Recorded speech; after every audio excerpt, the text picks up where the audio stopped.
કેમ છો વિદ્યાર્થી મિત્રો?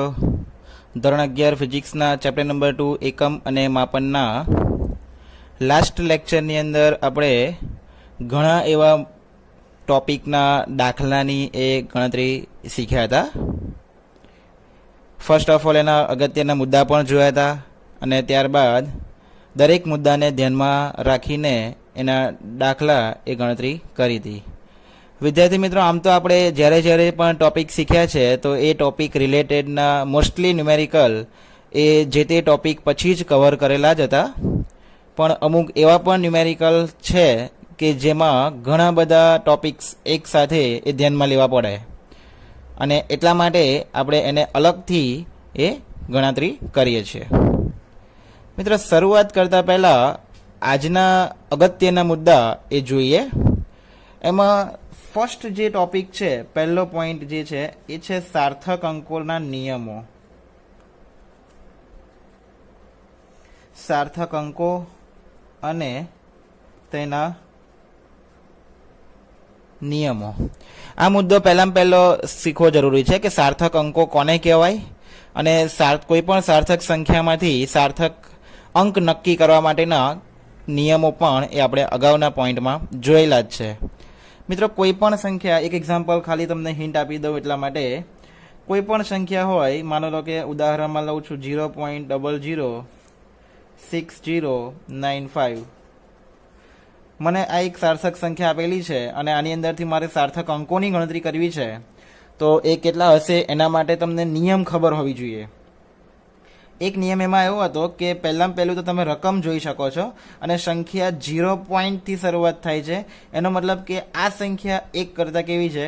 નાની છે. એટલા માટે પોઈન્ટ પછીના જમણી તરફના પ્રથમ શૂન્યેતર અંકની આગળના બધા જ શૂન્યો એ સાર્થક અંકો ગણાતા નથી.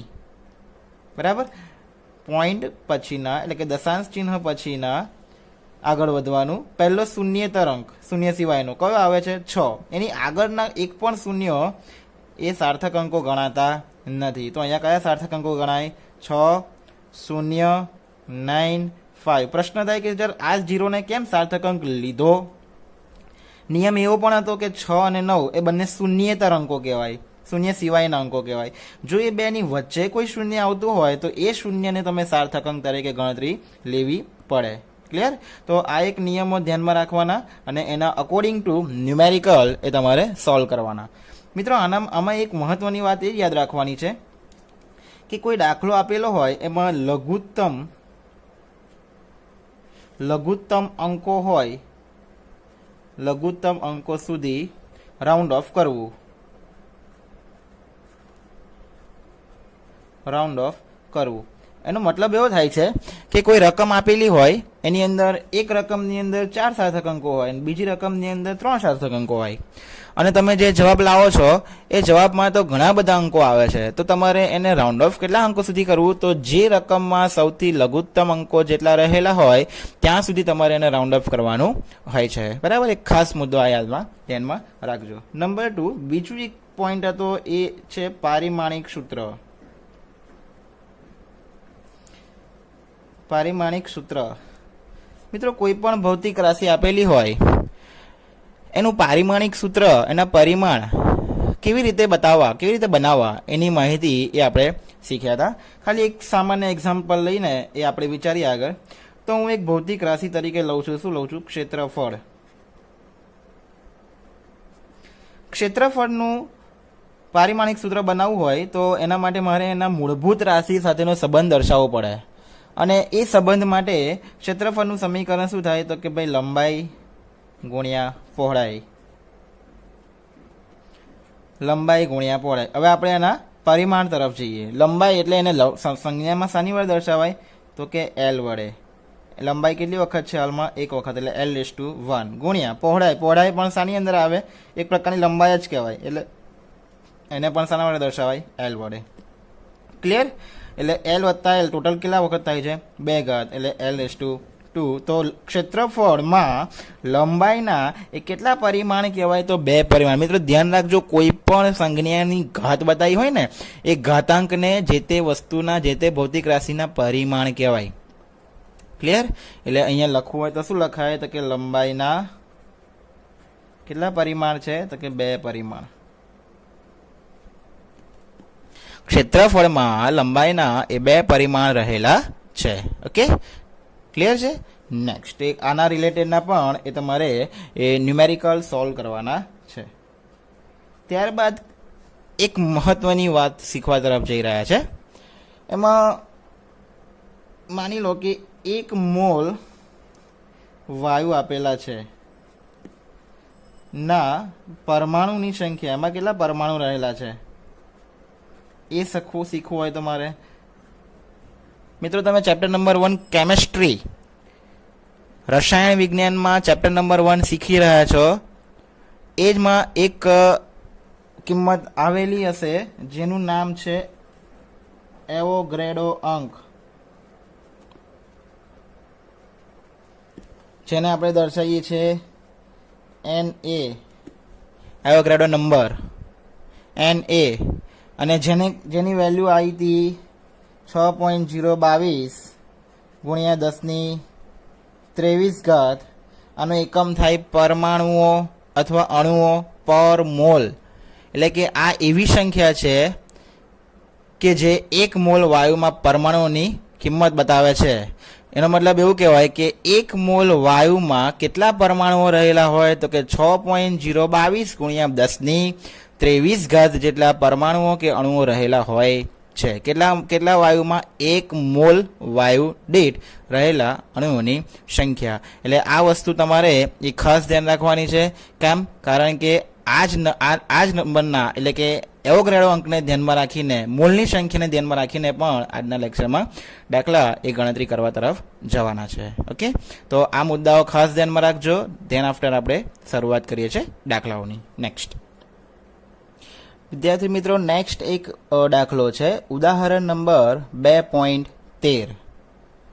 દાખલાની સૌપ્રથમ તો રકમ વાંચીએ તો રકમમાં એવું લખેલું છે, કોઈ ઘનની બધી જ બાજુનું માપ 7.203 મીટર છે. ઘન પહેલું તો વસ્તુ આવે. હવે વિચાર આવે કે ઘનની ટોટલ બાજુઓ કેટલી હોય? તો લખાય કે ઘનની કેટલી બાજુઓ હોય? 6 હોય. આપણે જે ક્યુબ વિચાર કરીએ છીએ ને, ક્યુબ એ ઘન તરીકે લઈ શકાય. એક સરખી જ બધી બાજુઓ હોય છે, એની જ વિચારણા આપણે અહીંયા કરી શકાય. એની કે ટોટલ કેટલી બાજુઓ હોય? 6 બાજુઓ હોય. અને દરેક બાજુની લંબાઈ, એની બાજુની લંબાઈ આપેલી છે, જેને આપણે ધારી લઈએ છીએ L બરાબર કેટલી આપી છે? 7.203 મીટર આપેલી છે બાજુની લંબાઈ. ક્લિયર? તો આગળ વાંચીએ. યોગ્ય સાર્થક અંક સુધી ઘનનું કુલ પૃષ્ઠ ક્ષેત્રફળ તથા કદ શોધો. 2 વસ્તુ શોધી લાવવાની છે. પહેલું શોધી લાવવાનું છે એનું પૃષ્ઠ ક્ષેત્રફળ, અને બીજું શોધી લાવવાનું છે એનું કદ. આ 2 કિંમતો શોધવા માટે ફર્સ્ટ ઓફ ઓલ વિચારણા કરીએ. કુલ પૃષ્ઠ ક્ષેત્રફળ. ખાસ ધ્યાન રાખજો કે કોઈ ઘનની પૃષ્ઠ મતલબ કે સમગ્ર આજુબાજુના બધી જ બાજુનું ક્ષેત્રફળનો કુલ સરવાળો. હવે ઘનને કેટલી બાજુઓ છે? 6 બાજુઓ હોય તો આપણે કોઈ એક બાજુ, બધી બાજુઓ સરખી જ કીધી છે. કેમ? કારણ કે બાજુનું માપ એક સરખું કીધેલું છે. એટલે બધી બાજુનું ક્ષેત્રફળ કેવું થવાનું? એક સરખું. એટલે આપણે શું કરીશું? એક બાજુનું ક્ષેત્રફળ શોધીશું અને એને કેટલી વખત ગુણી નાખીશું? 6 વડે. કેમ? આપણી પાસે કેટલી બાજુઓ છે? 6 બાજુઓ હોવાથી. હવે બધી લંબાઈ સરખી, લંબાઈને પહોળાઈ, ક્ષેત્રફળ શું થાય? લંબાઈ ગુણ્યા પહોળાઈ. પણ 2 લંબાઈ છે એટલા માટે લંબાઈનો વર્ગ એને કેટલા વડે ગુણવાના? 6 વડે. કેમ? કારણ કે 6 બાજુઓ છે એટલા માટે. હવે બધી કિંમતો તમને આપેલી જ છે, એ મૂકી દો તો 6 ગુણ્યા એલની કિંમત આપી છે 7.203. એનો શું કરવાનું છે? સ્ક્વેર કરવાનું છે. જ્યારે તમે 7.203 નો વર્ગ કરશો અને એને કેટલા વડે ગુણી નાખવાના? 6 વડે. તો અંતમાં તમને જવાબ કેટલો મળશે? 311.299/254. આટલો જવાબ તમને કેલ્ક્યુલેટરની અંદર જોવા મળશે. તો હવે આપણને અહીંયા ચોખ્ખું કીધેલું છે યોગ્ય સાર્થક અંક સુધી જ તમારે શોધવાનું છે. હવે આટલા બધા અંકો તમે જો લખો તો એ વેલિડ કહેવાય નહીં. આપણે તો યોગ્ય સાર્થક અંકો સુધી જ જવાનું. તો યોગ્ય સાર્થક અંક સુધી વિદ્યાર્થી મિત્રો અહીંયા ક્યાં સુધી જવાય? તો મેં તમને અગાઉના પોઈન્ટમાં શીખવાડ્યું કે જ્યારે બી સાર્થક અંકોની વિચારવાની હોય ને જવાબ માટે તો એની રકમ જોવાની. રકમમાં કેટલી કિંમત આપેલી છે? એક જ વેલ્યુ આપેલી છે અહીંયા, જો બીજી કોઈ વેલ્યુ જ નથી. તો આ વેલ્યુના કેટલા સાર્થક અંકો છે એ નક્કી કરવાના. એ વેલ્યુના સાર્થક અંકો તમે જુઓ તો 7 કહેવાય, 2 પણ કહેવાય, 0 કહેવાય, 3 કહેવાય. એટલે ટોટલ 4 અંકો એ રહેલા છે. તો તમારે તમારા જવાબમાં પણ કેટલા અંકો સુધી જવાનું? 4 અંકો સુધી એ રાઉન્ડ ઓફ કરવાના. એટલે અહીંયા લખી શકાય કે માપનમાં 4 સાર્થક અંકો હોવાથી માપનમાં કેટલા અંકો સુધી વાત ચાલી છે? 4 સાર્થક અંકો હોવાથી આપણો જે જવાબ છે ક્ષેત્રફળ એ પણ 4 અંકો સુધી જ જવાનું. હવે જોજો ધ્યાનથી 4 અંકો સુધી કેવી રીતે જવાનું. પહેલા તો 4 કાઢ નાખવાના, રાઉન્ડ ઓફ કરવાનું. રાઉન્ડ ઓફના નિયમો યાદ કરવાના. 4 કાઢ નાખશો એટલે આગળ જોવાનું 5 છે. હવે 4 5 કરતા નહીં, આગળ કોઈ ફરક પડે નહીં. 5 કાઢ નાખો, આગળ બેકી સંખ્યા છે, કોઈ ફરક પડે નહીં.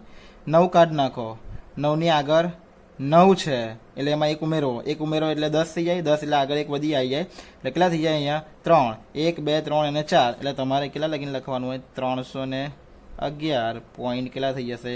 3 યુનિટ શું આવશે? Metre square. જે માગેલ ક્ષેત્રફળ, અને સ્પેશિયલી લખવું હોય તો કયું ક્ષેત્રફળ? પૃષ્ઠ ક્ષેત્રફળની એ કિંમત બને છે તેમ કહી શકાય. ઓકે, તો આ રીતે તમારે જે તે પોઈન્ટ એ શીખવાનો હોય. નંબર 2, હવે એનું વેલ્યુ શું શોધી લાવવાની છે? કદ શોધી લાવવાનું છે. સમજો વાત. હવે ઘનનું કદ એટલે લંબાઈ ગુણ્યા પહોળાઈ ગુણ્યા ઊંચાઈ. પણ અહીંયા લંબાઈ, પહોળાઈ અને ઊંચાઈ બધું કેવું છે? સરખું જ છે. એટલે લંબાઈ ગુણ્યા લંબાઈ ગુણ્યા લંબાઈ. એટલે લંબાઈનો શું થઈ જશે? ઘન થઈ જશે. ઓલરેડી બાજુ લંબાઈની વેલ્યુ આપેલી છે 7.203. એનો શું કરી દેવાનું રહેશે? ઘન કરી દેવાનું રહેશે. તમે કેલ્સીમાં જ્યારે એનો ઘન કરશો એટલે શું આવશે? 373.714 7544. આ વેલ્યુ તમને એ કેલ્સીની અંદર જોવા મળશે. પણ માપનમાં કેટલા સાર્થક અંકો છે? માપનમાં 4 સાર્થક અંકો હોવાથી 4 સાર્થક અંકો હોવાથી આપણે પણ વેલ્યુ એ કદને શામાં લખવું પડે? 4 અંકો સુધી એ લખવું પડે. હવે જોજો 4 અંકો સુધી તમે લખવા જાઓ તો આટલે સુધી કોઈ ફરક પડશે નહીં. એકના કદાચ બહુ તો 2 થશે, બાકીના બધા રકમો શું નહીં થઈ જવાની. જો આવું ટેલેન્ટથી કામ કરવાનું કે જો તમે અહીંયા 1 છે, 4 જવું છે, 1 2 3 અને 4. હવે વિચારવાનું શું રહ્યું કે આ 7માં કશું વધે છે કે નહીં? તો એની પછીના નહીં પર એ 7ની વેલ્યુ ડિપેન્ડ કરતી હોય.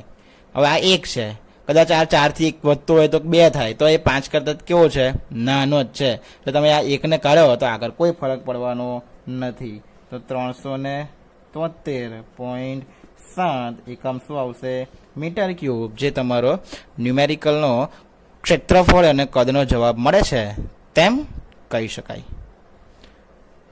બરાબર. તો મિત્રો આ રીતે તમે કોઈ પણ ન્યુમેરિકલ સોલ્વ કરી શકો છો. નેક્સ્ટ બીજો દાખલો જોઈએ. મિત્રો નેક્સ્ટ ન્યુમેરિકલ છે એ છે ઉદાહરણ નંબર 2.15. રકમ વાંચીએ. આપેલ સમીકરણ પારિમાણિક દ્રષ્ટિએ સાચું છે કે નહીં તે ચકાસો. નીચે તમને એક સમીકરણ આપેલું છે.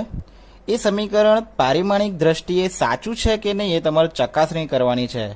હવે એની ચકાસણી ખબર કેમ નહીં પડે કે આ સાચું છે કે નહીં? તો એના માટે તમારે શું કરવાનું? તો અહીંયા બરાબર છે, બરાબરની આ ડાબી બાજુ અને બરાબરની આ જમણી બાજુ. બરાબરની ડાબી બાજુના પરિમાણ તમારે શોધી લાવવાના, બરાબરની જમણી બાજુના પરિમાણ તમારે શોધી લાવવાના અને બંનેના પરિમાણને સરખાવવાના.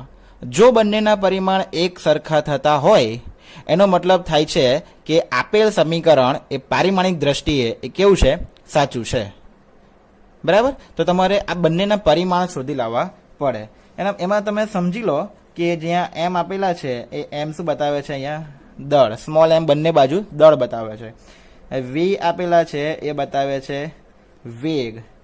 જી આપેલા છે એ બતાવે છે ગુરુત્વ પ્રવેગ. અને એચ આપેલા છે એ બતાવે છે ઊંચાઈ. મિત્રો ઊંચાઈ કહો લંબાઈ કહો બધી વસ્તુ સેમ જ, કારણ કે એનું પરિમાણ તો લંબાઈ જ આવશે, બરાબર. મેઝરમેન્ટ તમે મીટરમાં જ કરવાના. નેક્સ્ટ, હવે આપણે કામ શું કરીએ છીએ તો કે આ બધાના પરિમાણ એ લખીએ. એમાં પહેલી કઈ બાજુ લઈએ આપણે? ડાબી બાજુ માટે. ડાબી બાજુને લઈએ એટલે ઇક્વેશન શું બને?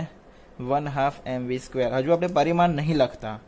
મિત્રો ધ્યાન રાખજો, જ્યારે પણ તમે પરિમાણ લખતા હોય ને ત્યારે કોના કોના પરિમાણ લખાય? તો અહીંયા એમ અને વી એટલે કે દળ અને વેગના પરિમાણ લખાય, બાકીના પરિમાણ લખાય નહીં.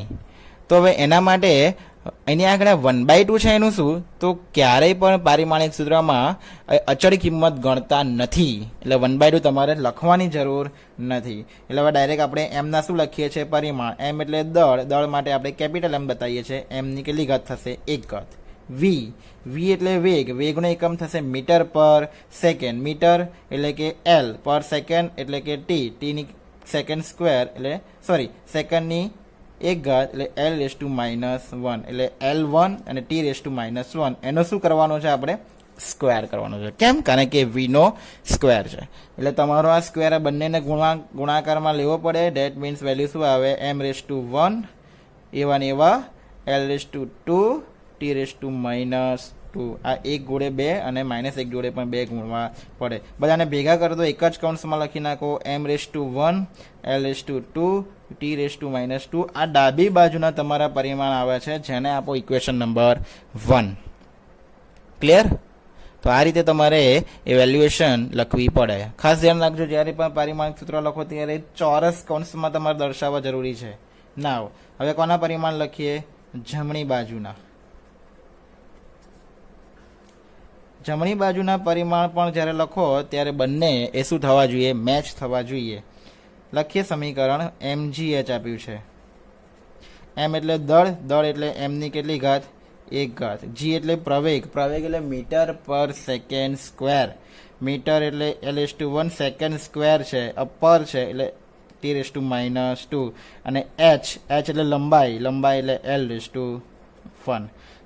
નેક્સ્ટ, ગણિતમાં આપણે શીખ્યા છે કે આધાર સરખો હોય તો જે તે ઘાતનો શું કરવાનો? સરવાળો કરવાનો. અહીંયા એમ વાળો કોઈ પદ નથી, ટી વાળું કોઈ પદ નથી, એટલે એના એ જ રહેશે. એટલે m⁻1 એલના કેટલા ઘાત થશે? 1 અને 1 એટલે ટોટલ 2 ઘાત t⁻2. બધાને કોમનમાં લખી દઈએ તો શું લખાય? m⁻1 l⁻2 t⁻2, જે તમારું સમીકરણ નંબર શું બને છે? 2. હવે બંનેને સરખાવો તો 1 અને 2 પરથી m1 m1 l2 l2 t⁻2 બંનેના પરિમાણ કેવા થાય છે? સરખા થાય છે. એટલે પરથી પરિમાણ સરખા હોવાથી આપેલ સમીકરણ કેવું છે? પારિમાણિક દ્રષ્ટિએ સાચું છે. ક્લિયર? તો આ રીતે તમે એ ન્યુમેરિકલ સોલ્વ કરી શકો છો. ઓકે, ચાલો નેક્સ્ટ બીજો દાખલો જોઈએ. નેક્સ્ટ એક ન્યુમેરિકલ જોઈએ, જે છે સ્વાધ્યાયનો 2.16. મિત્રો આ લેક્ચરની શરૂઆતમાં મેં જે અગત્યના મુદ્દામાં ચર્ચા કરી હતી કે 1 મોલ વાયુના પરમાણુઓની સંખ્યા કેટલી હોય, એ ટોપિક આ દાખલાની અંદર કામમાં લાગશે. રકમની શરૂઆત જોઈએ તો પરમાણવીય માપક્રમમાં લંબાઈનો સુવિધાજનક એકમ એ કયો આપણે વાપરીએ છીએ? એમસ્ટ્રોંગમાં. મતલબ કે કોઈ અણુ પરમાણુની વાત ચાલતી હોય ને ત્યારે આપણે જે બી લંબાઈનું માપક્રમ, કોઈ બી એક હાઇડ્રોજન આપણે વાત કરીએ, હાઇડ્રોજન પરમાણુની ત્રિજ્યા માપવી છે મારે, તો એ ત્રિજ્યા મીટરમાં તો ન મપાય ભાઈ, એ તો બહુ જ નાની હોય. એટલા માટે આપણે સુવિધાજનક એકમ કયો આપણે યુઝ કરીએ છીએ? એંગસ્ટ્રોમ. અને એના મીટરમાં આપેલા છે કે 1 એંગસ્ટ્રોમ બરાબર 10⁻10 મીટર.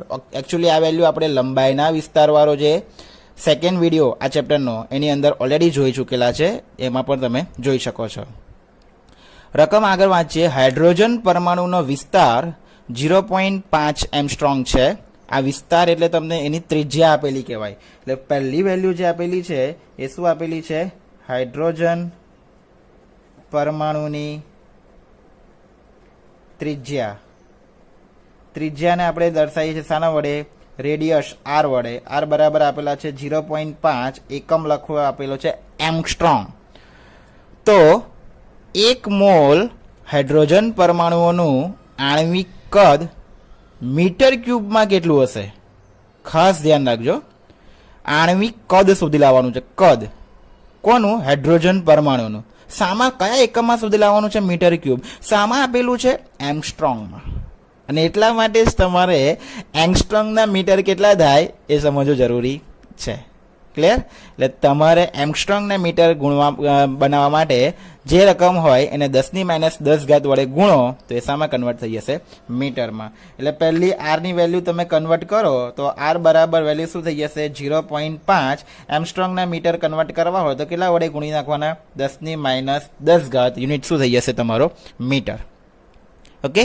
નાવ હવે આપણે હાઇડ્રોજન પરમાણુનું કયું સુધી લાવવાનું છે વેલ્યુ? આણ્વિક કદ.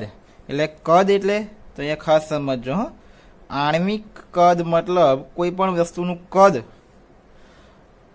પરમાણુ હોય ને એ હંમેશા ગોળાકાર સ્વરૂપે હોય. પરમાણુની કલ્પના આપણે હંમેશા કયા સ્વરૂપે કરતા હોઈએ છીએ? ગોળા સ્વરૂપે. અને ગોળાનું કદ સમીકરણ તમને ખબર હોવી જોઈએ. એ કેટલી હશે? 4/3 પાઈ આર ક્યુબ. 4/3 પાઈ આર ક્યુબ. ક્લિયર? અહીંયા પાઈની વેલ્યુ ખબર છે 3.14. આર રેડિયસ ઉપર તમને મીટરમાં આપી એ ઉપયોગ કરવાની રહેશે. એટલે કિંમત મૂકો 4/3 મલ્ટીપ્લાઈડ બાય આરની વેલ્યુ 3.14 ગુણ્યા પાઈની વેલ્યુ 3.14 ગુણ્યા આર બરાબર પોઈન્ટ વેલ્યુ મૂકવાની 0.5 ગુણ્યા 10⁻10 એનો ઉપર શું છે? ઘન છે. ખાસ ધ્યાન રાખજો, ઉતાવળ કરતા નહીં, ગણતરીમાં ખાસ સમજવું. નેક્સ્ટ આગળ હવે શું કામ કરવાનું? 0.5 પહેલા શું કરી દેવાનો? ઘન. જે વેલ્યુ આવે એને કેટલા વડે ગુણવાના? 3.14. એને કેટલા વડે ગુણવાના? 4. અને જે રકમ આવે એને કેટલા વડે ભાગવાના?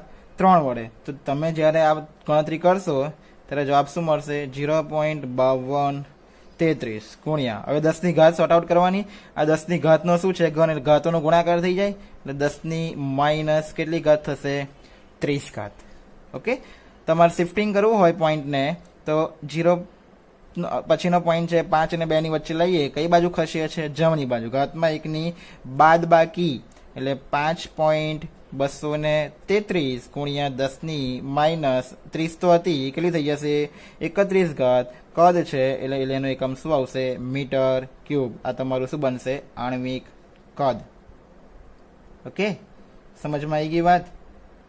નેક્સ્ટ હવે તમારે વેલ્યુ શું શોધી લાવવાની છે? પરમાણુઓનું આણ્વિક કદ. મતલબ કે એક મોલમાં એ કેટલા કદ રહે, કેટલું કદ આંતરે? 1 મોલ જે આણ્વિક પરમાણુ છે એ કેટલું કદ આંતરે એ તમારે શોધી લાવવાનું છે. તો આ તો તમે ખાલી કુલ જે ત્રિજ્યા આપેલી છે ત્રિજ્યા પરથી શોધી. હવે આવા 1 મોલ હાઇડ્રોજન વાયુ આપણી પાસે અવેલેબલ હોય તો એના માટે શું કરવાનું? 1 મોલ વાયુના પહેલા તો પરમાણુની સંખ્યા શોધવી પડે. પરમાણુઓની સંખ્યા કેટલી થાય? Na બરાબર 6.022 ગુણ્યા 10ની કેટલી ઘાત? 23 ઘાત પરમાણુ પર મોલ. પરમાણુ પર મોલ એટલે 1 મોલમાં આટલા પરમાણુ રહેલા હોય. આપણે આ જે હાઇડ્રોજન પરમાણુની વાત કરી એ કેટલા માટેની વાત કરી? 1 હાઇડ્રોજન પરમાણુ માટેની. તો એવા આપણી પાસે કેટલા પરમાણુઓ છે? 6.022 ગુણ્યા 10ની 23 ઘાત. તો આપણે કેમ આના વડે તમારે મલ્ટીપ્લાય કરવા પડે? મતલબ કે કેમ આ વસ્તુ શોધવાની? કેમ કે આપણને આણ્વિક કદ કીધું છે. આણ્વિક એટલે 1 મોલમાં કેટલા પરમાણુઓનું કદ એ સચવાય એની વાત કીધેલી છે. તો અહીંયા લખવાનું 1 મોલ H2 ના પરમાણુનું કુલ કદ. પરમાણુનું કુલ કદ બરાબર એને આપણે નવું કહી દઈએ છીએ V ડેશ. એક પરમાણુનું કેટલું હતું? V. એવા કેટલા પરમાણુઓ છે આપણી પાસે? તો કે Na જેટલા. આ બંનેનો શું કરવું પડે? ગુણાકાર કરવો પડે. એટલે 5.233 ગુણ્યા 10ની માઇનસ 31 ઘાત ગુણ્યા 6.022 ગુણ્યા 10ની પ્લસ 23 ઘાત. ઓકે, નેક્સ્ટ પેલા ઘાતને સોર્ટ આઉટ કરીએ, 10 ની -31 ને +23, તમે બાદબાકી કરો તો વેલ્યુ શું વધે છે? -8 વધે. અને આ 1 અને 2 નો એ તમારે શું કરવાનો છે? ગુણાકાર કરી દેવાનો, એટલે 31.518. ફાઇનલાઇઝેશન આન્સર તમારે લેવો હોય તો 1 પોઈન્ટ આગળ શિફ્ટ કરવો હોય તો થાય 3.115 ગુણ્યા 1 પોઈન્ટ ડાબી બાજુ ખસ્યા તો 1 નો વધારો, એટલે 10 ની માઇનસ કેટલી ઘાત થઈ જાય? 7 ઘાત. કદ છે એટલે યુનિટ શું આવે? Metre cube. તો 1 મોલ પરમાણુનું આણ્વિક કદ તમે આ રીતે એ ફાઇન્ડ આઉટ કરી શકો છો. ઓકે, તો વિદ્યાર્થી મિત્રો આપણે મોટાભાગના દાખલા એ આ ચેપ્ટરના એ જોઈ લીધેલા છે. દરેકે દરેક ન્યુમેરિકલ એ તમારે સોલ્વ કરવાનો, એના વિશેની માહિતી મેળવવાની. આ રીતનો સમજી લેજો, આ રીતનો એક દાખલો તમારા હોમવર્કમાં પણ હશે. હા, મેથડ સેમ હશે. હા, પણ પૂછેલું શું છે એ તમારે સમજવાનું અને એના અકોર્ડિંગ ટુ જવાબ લાવવાનો. બરાબર. આપણને અહીંયા આપેલું હતું 1 પરમાણુ માટેની વાત, તો આપણે 1 પરમાણુ માટે શોધ્યા અને એના કુલ 1 મોલમાં કેટલા હોય તો કે આટલા, અને બંનેને શું કરી દીધો? ગુણાકાર. તો તમને કુલ મળી ગયા. તો આ રીતે એ તમારે એની વેલ્યુએશન એ કરવાની. બધા દાખલા ગણજો અને ત્યારબાદ હોમવર્ક પણ પરફેક્ટલી કરજો. ઓકે, નેક્સ્ટ લેક્ચરથી આપણે નવા ચેપ્ટર તરફ આગળ વધવાના છે, જેનું નામ છે ચેપ્ટર નંબર 3, સુરેખ પદ પર ગતિ. ક્લિયર? તો આપણે આગળ વધીશું. Okay, thank you.